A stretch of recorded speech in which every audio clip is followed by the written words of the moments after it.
একদিন গৌতম বুদ্ধের কাছে এক ব্যক্তি এলেন এবং তাকে অকথ্য ভাষায় গালিগালাজ করলেন। কিন্তু বুদ্ধ একদম শান্ত রইলেন। লোকটি অবাক হয়ে জিজ্ঞেস করল, আমি তোমাকে এত গালিগালাজ করলাম, কিন্তু তুমি কিছুই বললে না কেন? বুদ্ধ মৃদু হেসে বললেন, ধরো, কেউ যদি তোমার জন্য উপহার নিয়ে আসে কিন্তু তুমি তা গ্রহণ না করো, তাহলে উপহারটি কার থাকবে? লোকটি বলল, অবশ্যই যে এনেছে তার কাছে থাকবে। বুদ্ধ বললেন, তেমনি যদি কেউ আমাকে অপমান করে আর আমি তা গ্রহণ না করি, তাহলে সেই অপমানও তার কাছেই থেকে যায়।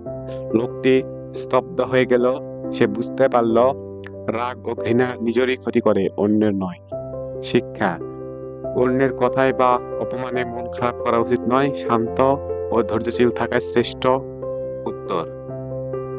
ভিডিওটি ভালো লাগলে অবশ্যই সাবস্ক্রাইব করবেন এবং একটা শেয়ার করবেন।